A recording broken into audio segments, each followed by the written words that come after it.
우리 찬양하십시다. 찬송가 411장입니다.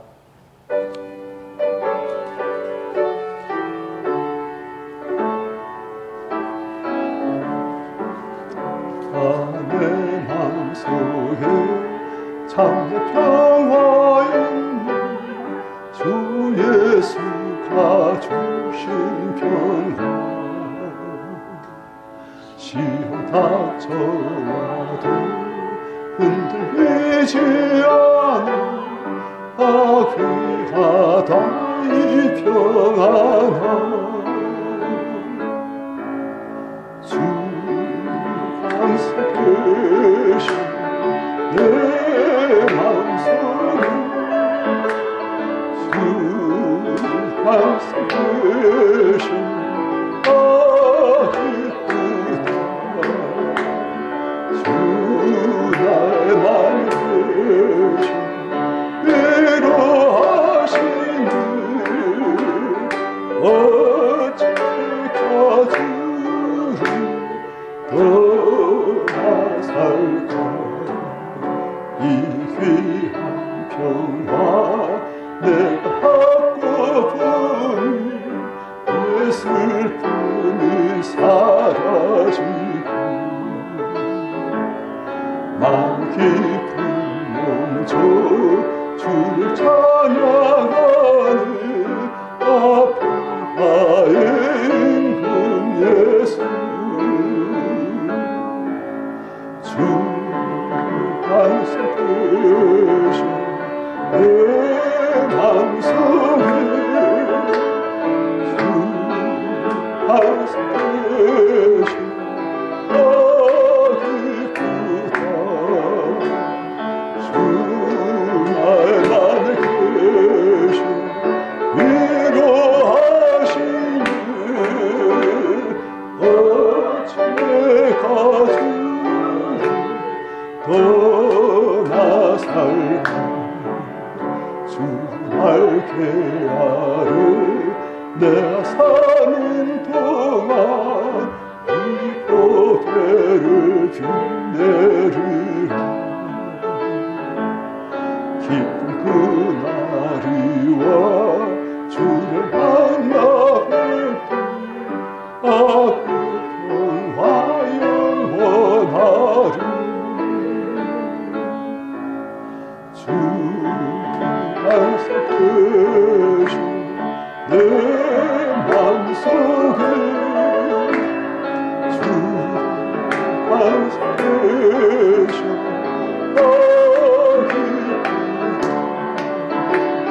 주 나의 맘에 계신 위로하시니 어찌까지 떠나 살까. 성경 말씀 에베소서 3장 7절부터 13절까지 7절부터 13절까지 교도하십시다. 이 복음을 위하여 그의 능력이 역사하신 대로 내게 주신 하나님의 은혜의 선물을 따라 내가 일꾼이 되었노라. 모든 성도 중에 지극히 작은 자보다 더 작은 나에게 이 은혜를 주신 것은 청량할 수 없는 그리스도의 풍성함을 이방인에게 전하게 하시고 영원부터 만물을 창조하신 하나님 속에 감추었던 비밀의 경륜이 엇땅을 드러내게 하려 하심이라. 이는 이제 교회로 말미암아 하늘에 있는 통치자들과 권세들에게 하나님의 각종 지혜를 알게 하려 하심이니 곧 영원부터 우리 주 그리스도 예수 안에서 예정하신 뜻대로 하신 것이라. 우리가 그 안에서 그를 믿음으로 말미암아 담대함과 확신을 가지고 하나님께 나아감을 얻느니라. 같이요. 그러므로 너희에게 구하노니 너희를 위한 나의 여러 환난에 대하여 낙심하지 말라. 이는 너희의 영광이니라. 아멘.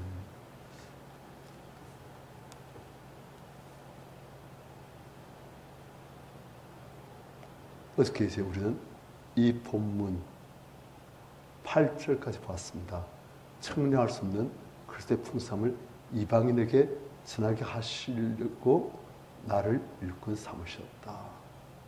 그것도 있고 이제 9절 영원부터 만물을 창조하신 하나님 속에 감추어졌던 비밀의 경륜이 땅을 드러내게 하려 하시려고 나를 일꾼 삼으셨다. 영원부터 감추어졌던 하나님 속에 감추어졌던 비밀의 경륜은 무엇입니까?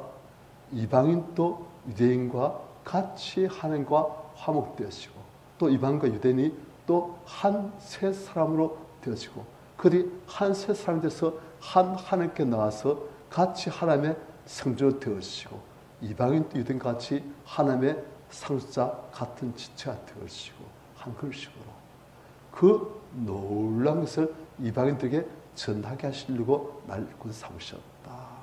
그래서 이제 사도 바울이 지금 말하고 있는 거예요. 그런데 10절이 보면 재밌습니다. 10절 같이 읽습니다. 시작.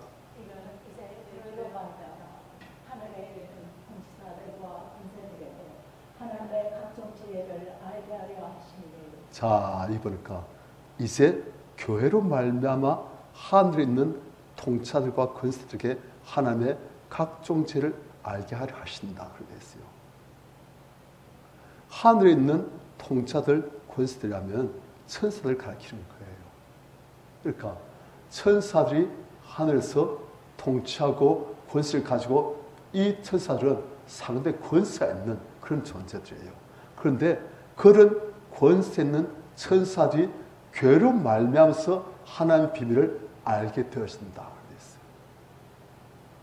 자, 성도님들, 일반적으로 하나님께서 비밀을 높은 자에게 먼저 알려주시겠습니까? 아니면 좀 못한 자에게 먼저 알려주시겠습니까? 하나님 보실 때 큰 자에게 먼저 알려주신 거예요. 그렇다면 하나님께서는 천사들보다도 교회 그리고 성도들을 더 큰 자로 삼으신다는 거예요. 교회에 하나님의 비밀을 알시고 교회를 통해서 천사들도 오 그러셨구나 하고 알게 된다는 거예요. 천사라면 사실 어마어마한 존재들입니다. 예수께서 부활하셨을 때 천사들이 나타나니까 그 예수께서의 무덤가에 있던 사람들이 전부 다 두려워하고 떨었어요. 왜요?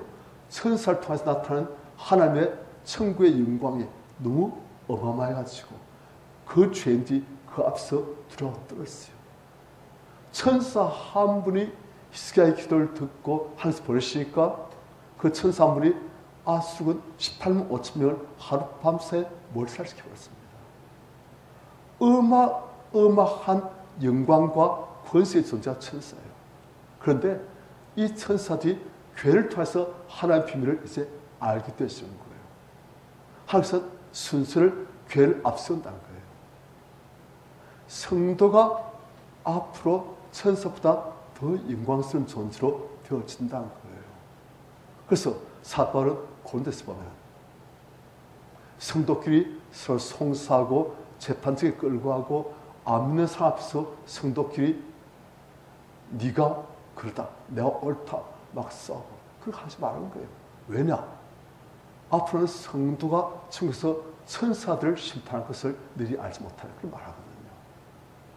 그러니까 우리 성도님들이 얼마나 굉장한 존재인지 그걸 좀 알라는 거예요.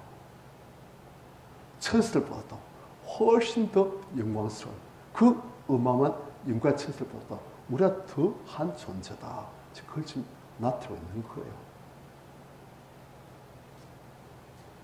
그 다음에 여기 보니까 13절에 그러나 너희의 관원이 너희를 위한 나의 여러 환난에 대하여 낙심하지 말라. 이는 너희의 영광이니라. 지금 사도 바울이 에베소교회 성도들에게 뭔가 조금 약간의 염려가 있는 거예요. 무엇이냐? 너희를 위한 나의 여러 환난. 사도 바울이 아픔도 많았고 고생도 많았고 그리고 지금은 또 감옥에 죄수로 갇혀 있고 이런 모든 환난이 다 너희를 위한 나의 여러 환난인데 이것 때문에 너희들이 낙심할까 봐 내가 좀 두렵다 지금 그 말이에요. 성도는 어떻게 생각했습니까? 예수 잘 믿으면은 천국에서도 우리가 상받지만 이 땅에서도 좀 영광스럽게 폼나게 되어야 되는 것 아닙니까? 그런데 아니 우리에게 이 영광스러운 복을 전한다면서 당신 보니까 늘상 환난받고 고통받고 힘들고 감에 갇히고 이야 믿는 것 다 생각해야 되겠는데요. 지금 그것이 나올 수 있다는 거예요. 그런데 성경의 원리는 영혼을 살던 같이 범수 잘 드시고 강건한 거지만 또한 그와 함께 성경의 원리는 무엇이냐. 예수께서는 날 따라오던 자기 십자가를 치고 그를 날 따라야 해요. 하나님을 위해서 교회를 위해서 다른 성도를 위해서 우리가 환난과 고난을 기쁨으로 감당한 만큼 하나님께서는 천국의 상을 쌓아주신다는 거예요. 저 개인적인 간증입니다만 저 사실 제 나름대로는 주님 부르심 따라서 주의 종으로 삶을 살아가면서 참 아픔과 고통과 절망스러운 상황이 너무 많습니다. 제 나름은. 어떤 때는 욥처럼 제가 태어난 날을 저주했습니다. 왜 난 태어났지? 왜 태어나서 이런 고생을 계속 해야 되는 건지. 암담했어요.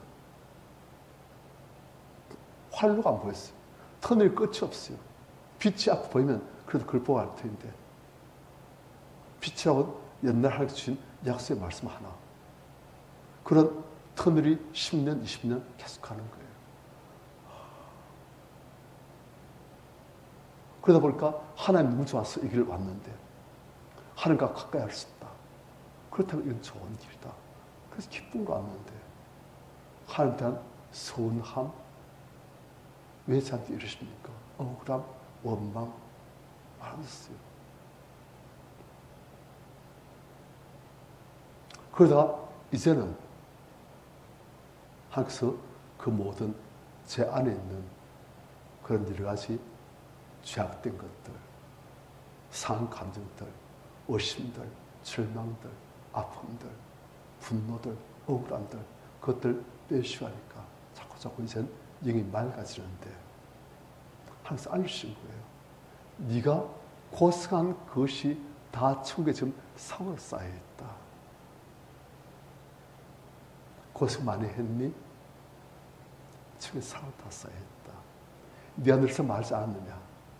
우리가 잠시 받는 환난을 경험한 것이 지극히 크고 영원한 영광의 주황것을 우리에게 이루게 한다고. 생각하건대 현재의 고난은 장차 우리에게 나타날 영광과 비교할도 할 수 없다고 네가 말하지 않느냐. 네 모든 고난, 아픔, 절망, 무시당함, 억울함, 좌절. 그러면서도 네가 날 위해 살리겠던 모든 것들, 네가 내 뜻대로 살리겠던 모든 것들, 쓰겠던 모든 것들 다 천국에 상으로 쌓여있다. 그걸 알려주신 거예요. 그래요. 그래서 위로 얻고 또 세임 얻고 이도 보니까 사도 바울이 너희를 위한 13절 나의 이루 환난에 대해서 낙심하지 말라. 성도에 낙심할 수가 있는 거예요. 특히 믿음이 어리면 어릴수록 이 땅에서 제일 중시한 삶일수록 낙심할 수 있는 거예요. 그런데 비밀이 또 있습니다. 그것이 사도 바울의 상급으로 천국에 쌓이지만 또 어떤 게 있느냐. 사도 바울의 여러 환난이 이는 너희의 영광이니라. 사도 바울의 환난은 오히려 에베소 교회 성도들에게 영광으로 바뀌어진다는 거예요. 무슨 말이냐? 하나님을 위한 말씀대로 살기 위해서 주의 뜻을 따라 살기 위해서 우리가 받는 환난은 성경에서 역사하십니다. 그 성령 역사가 사도 바울에도 위로로 오지만 그 성령 역사가 지금 사도 바울이 섬기는 에베소 교회 성도들에게 또한 가는 거예요. 그래서 에베소 교회 성도들은 사도 바울의 고난을 받는 만큼 하나님의 은혜와 위로와 축복이 그들에게 가는 거예요. 하나님께서는 절대 우리의 수고를 공으로 거저 취하지 않으십니다. 그것을 반드시 갚으신데 우리에게도 갚으시지만 우리의 가족들, 우리의 자녀들에게 다 주십니다. 사도 바울의 수고가 에베소 교회 성도들에게 다 영광으로 가는 거예요. 사도는 그걸 알고 있는 거예요. 저도 때론 사실은 설교를 준비한다는 게 어떤 때는 참 힘듭니다. 솔직히 말하면. 제가 별로 설교 잘하지 못하지만은, 헤매지만은, 그래서 준비하려고 많이 노력합니다. 기도하면서. 그런데 기도를 했다고 또 반드시 잘 되시냐? 그건 또 아니에요. 항상 그 기도를 쌓아놓으시려고. 그래서 어디 쓰시려고. 기도를 했는데 어떤 데 설교가 참 마음대로 안 되어집니다. 참 어떤 데 속상해요, 사실은.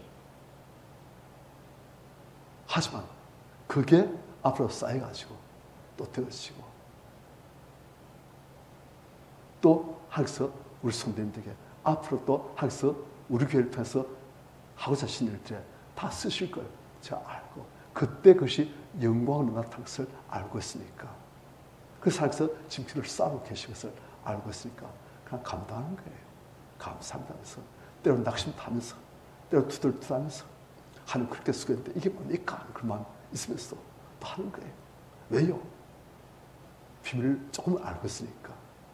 우리 성도님들, 우리가 하나님 위해서 일해도 당장 결과가 나타나는 건 알 수가 있습니다. 보상이 당장 돌아오는 건 알 수 있어요. 하지만 반드시 돌아옵니다. 그것도 몇 배로, 몇십 배로.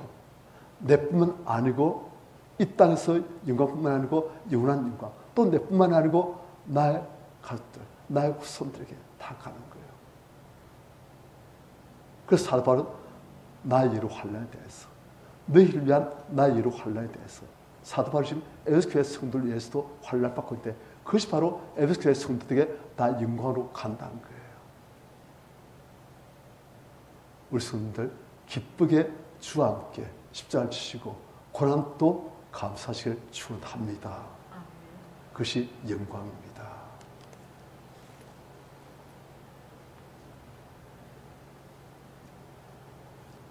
우리 찬송가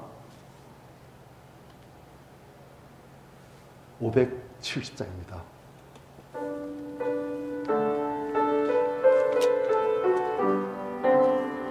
주는 나를 기르시는 목자요 나는 주님의 귀한 어린 양 푸른 풀과 맑으시는 물가로 나를 인도하여 주신다. 주는 나의 좋은 목자 나는 그의 어린 양 저를 따라 꼴을 먹여주시니 내게 부족함 전혀 없으리 예쁜 새들 하는 아침 노을 기는 강황오니 사랑하는 나의 목자인 손 나를 언제나 불러주신다. 주는 나의 좋은 목자 나는 그의 어린 양 저를 따라 꼴을 먹여주시니 내게 부족함 전혀 없으리 못된 짐승 나를 끊지 못하리 거친 비바람 삼지 못하리 나의 주님 강한 손을 펼치사 나를 주야로 지켜주신다. 주는 나의 좋은 양 나는 그의 어린 양 저를 따라 꼴을 먹여주시니 내게 부족함 전혀 없으리